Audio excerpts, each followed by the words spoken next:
Om Swastiastu. Om Swastiastu. Saudara-saudara, bertemu lagi dengan saya dari Badung News and Podcast. Hari ini kami kedatangan seorang tamu penting yang kebetulan juga sedang membina olahraga kita di Badung. Mari kita perkenalkan Bapak Wayan Tirta, Sarjana Ekonomi. Salam olahraga, Pak.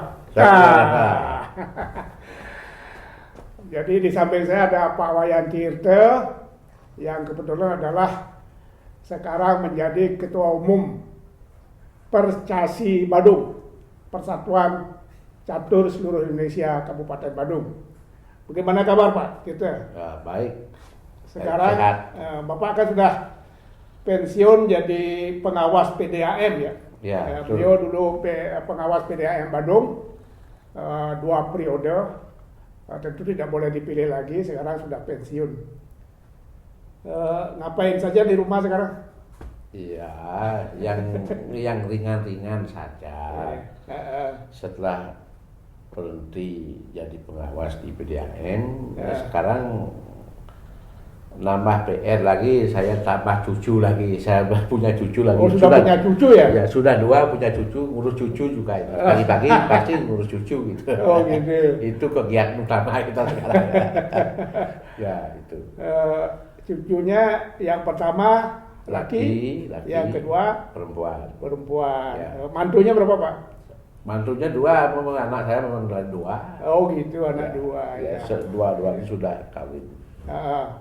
Ya. Jadi kebetulan beliau tinggal di pegunungan, di Petang Pak ya? Ya.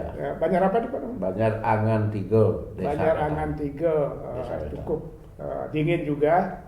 Jadi beliau tiap hari bolak-balik Petang ke Denpasar. Ya. Hampir tiap hari. Ya. Jadi begitulah. Terakhir kira-kira 2 bulan, sebulan yang lalu terpilih sebagai Ketua Umum Percasi Badung. Tentu kegiatan beliau akan bertambah. Dan kebetulan catur Badung dalam pertandingan di Poprov terakhir masih juara umum Pak ya? Iya, juara umum. Lalu konsep Bapak sebagai Ketua Umum catur sekarang bagaimana untuk perkembangan selanjutnya? Ya, untuk perkembangan selanjutnya saya akan berpatokan bertolak ukur pada anggaran dasar rumah tangga KONI saja. Iya. Karena dari anggaran dasar rumah tangga KONI itu kami kan jabarkan di cabur catur. Oke. Salah satunya itu di anggaran dasar rumah tangga KONI bahwa cabur itu minimal harus mempunyai 2 klub. 2 klub. 2 klub ya, Ya. betul. Oleh sebab klub itu, catur. semua cabur lah minimal harus ada 2 klub. Ya betul. Ya. Dengan menyikapi itu, kami di Badung sejak kami terpilih, kami ngegasnya itu di pembentukan klub. Sehingga kami sekarang sudah mempunyai 7 klub di Badung dan dalam 6 kecamatan. Oke. Nah, ya. karena kenapa kami bisa kuatkan klub itu merupakan salah satu strategi organisasi. Apabila klub kita sudah mantap, kita akan mudah untuk merekrut bibit-bibit baru gitu.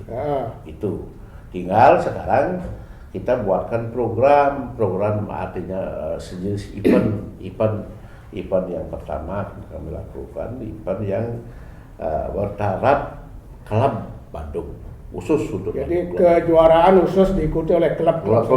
Ya. Sebentar Pak, saudara, untuk dimaklumi bahwa anggaran dasar kita di KONI menyebutkan bahwa setiap pengkap itu sebetulnya bisa eksis kalau dia minimal memiliki 2 klub.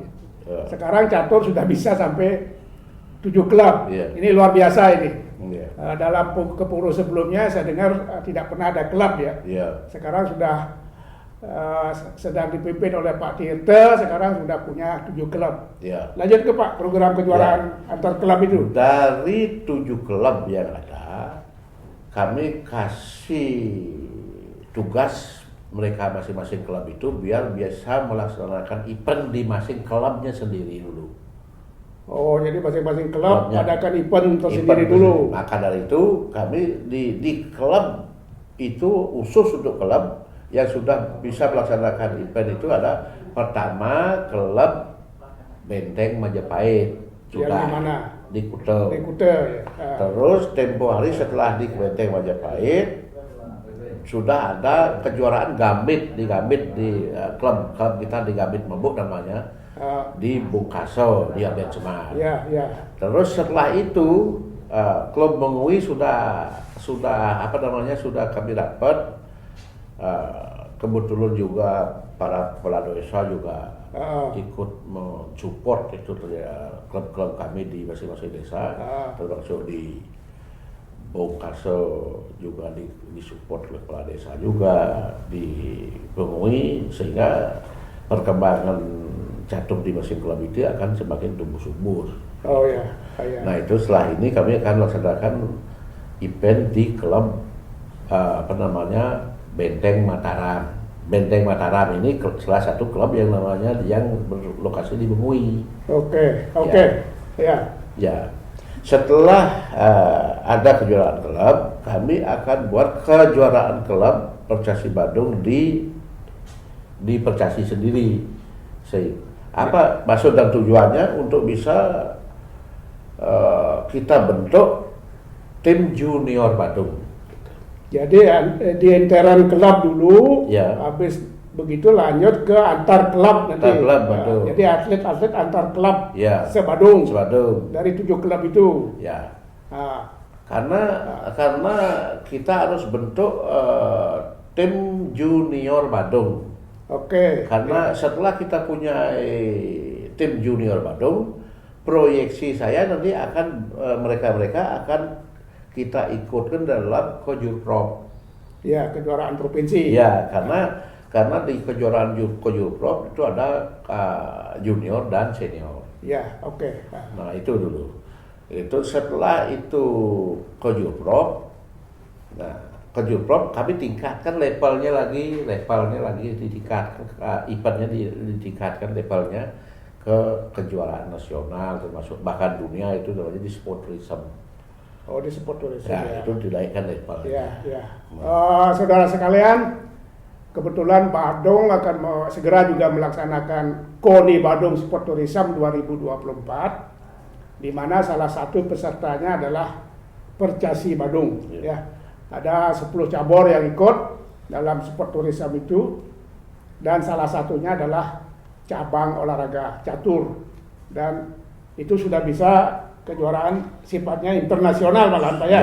Bisa. Lanjut Pak, kira-kira lanjutannya? Ya, itu setelah kita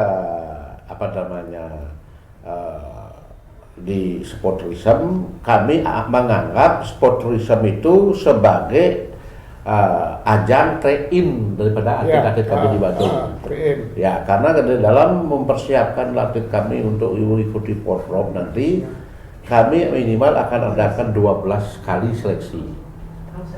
Train dan try out-nya 4 kali. 4 kali. Sisanya pada seleksi intern. Oh, gitu. Ya, itu. Nah, karena kami memandang atlet itu bisa dia berbicara lebih banyak di tingkat prestasi lebih tinggi, itu tidak hanya skill saja dia seorang atlet. Dia harus kita carikan sparring. Sparring inilah yang menentukan dia pembentukan karakternya dia, termasuk pembentukan daya juangnya dia, termasuk mentalnya.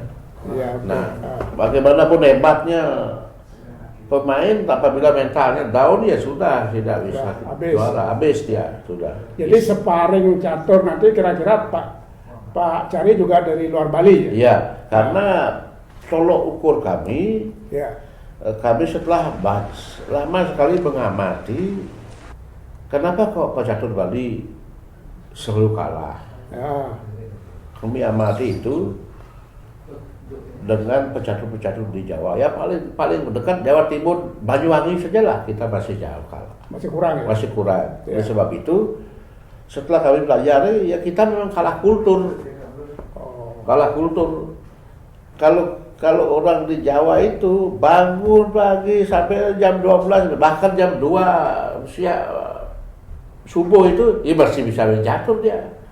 Oh, jadi Ya. jadi latihan terus menerus ya. Ya, itulah terbentuk sudah kulturnya. Oh, kultur. Nah, sehingga kalau atlet kita di Bali itu kalau memang tidak kita buatkan program latihannya, dia kemungkinan latihan kan begitu. Nah, itu letak kelemahannya itu. Oleh sebab itulah kami Percasi sekarang ke pengurus Percasi kita akan programkan nanti sparring partner dengan pemain-pemain di Jawa. Nah, karena apa?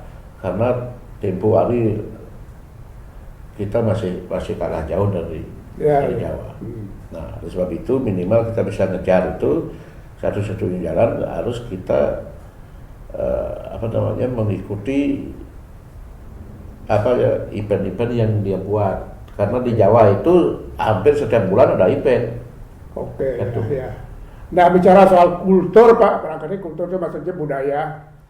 Kalau budaya kita di Bali kan, ya terus terang aja maafkan ini. Saya mohon maaf kepada masyarakat juga. Kita kadang-kadang kan sibuk sebagai pekerja, kemudian sibuk juga soal agama, upacara terus-menerus. Bagaimana orang Pak suruh main catur tiap hari sampai sore sampai dini hari? Ya, itu udah makanya kita buat program latihan.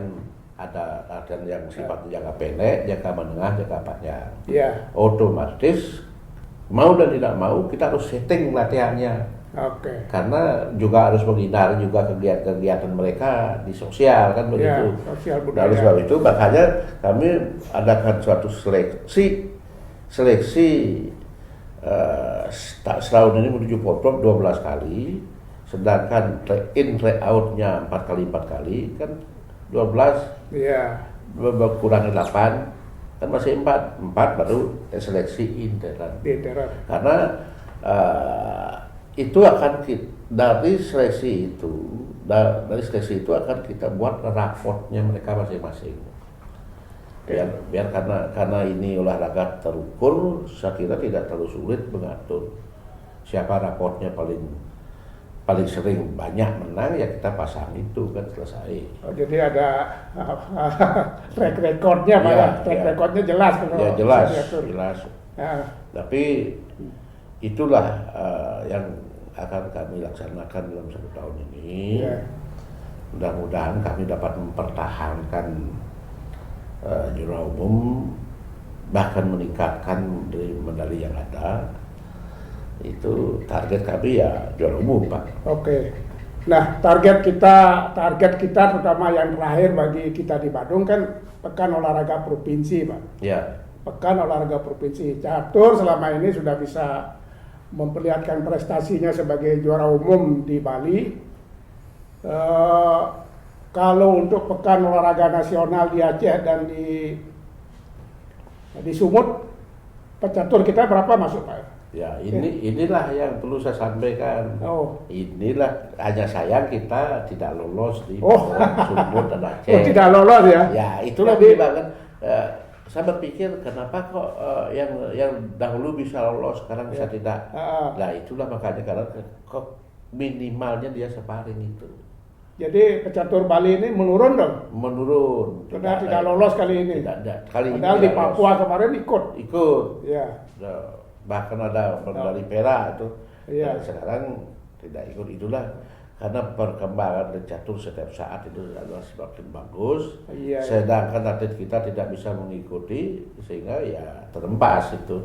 Oleh sebab itu, itulah merupakan pemikiran kami sebagai pengurus Percasi yang baru yang di Badung ini, untuk bisa bagaimana mengejar ketinggalan itu. Iya.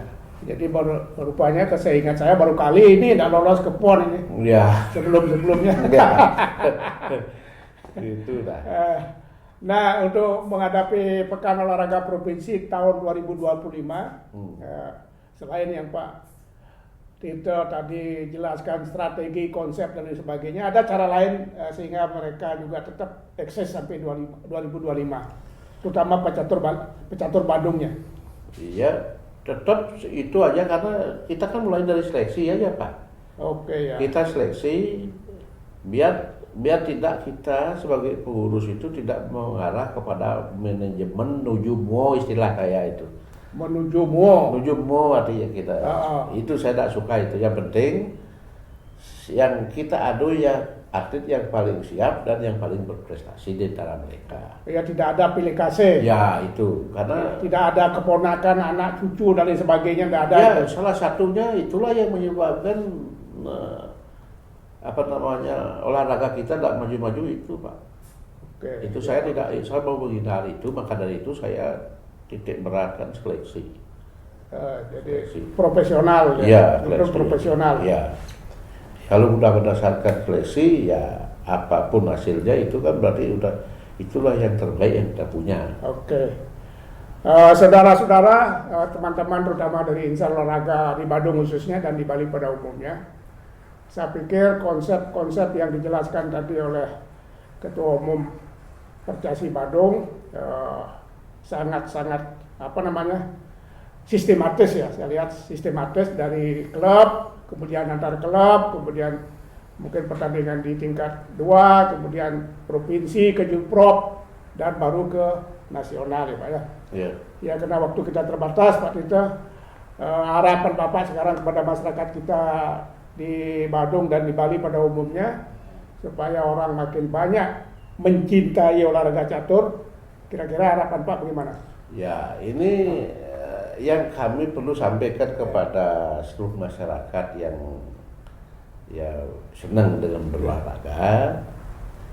Ya kami harapkan mari banyak-banyak bermain catur. Ya. Kenapa saya bilang begitu? Karena Percasi Badung sekarang saya lagi perasaan tagline itu. Ya. Tagline-nya Percasi Badung sekarang dan untuk ke depan bermain catur tidak mengenal usia. Bermain catur tidak mengenal usia. Karena apa? Junior kami akan pertandingkan, senior akan pertandingkan, nanti di sportism akan ada lansia. Ada lansia umur 55 tahun ke atas. Ya, artinya tetap otak biasa. Tetap biasa dan tagline-nya kalau bermain catur ya tidak pernah berhenti menjadi atlet. Makanya tagline kami adalah bermain catur tak mengenal usia. Itu. Oke. Ya. Bagus. Bermain catur tidak mengenal usia. Ya. Kalau saya tidak terbatas usia. Gitu. Ya, tidak terbatas usia. Ya. Oke. Saudara, saya kira itu perbincangan kita dengan Pak Wayan Tirta yang kebetulan sekarang menjadi Ketua Umum Percasi Badung. Mudah-mudahan apa yang dia katakan ya saya kira bisa dicontoh oleh cabur-cabur lain. Yang satu adalah Pemkab harus memiliki klub. Jadi catur sudah memberikan contoh yang baik. Sebelumnya tidak ada klub, sekarang malah bisa membuat 7 klub. Yang kedua, membina atlet-atlet junior dari bawah, ya Pak ya, dari bawah. Mungkin lewat klub, kemudian ada Porsinijal juga, sehingga nanti pada saatnya bisa menjadi pemain-pemain tingkat daerah maupun nasional. Saya kira demikian pertemuan kita. Kami akhiri dengan Pramo Santi. Santi. Salam olahraga. Jaya.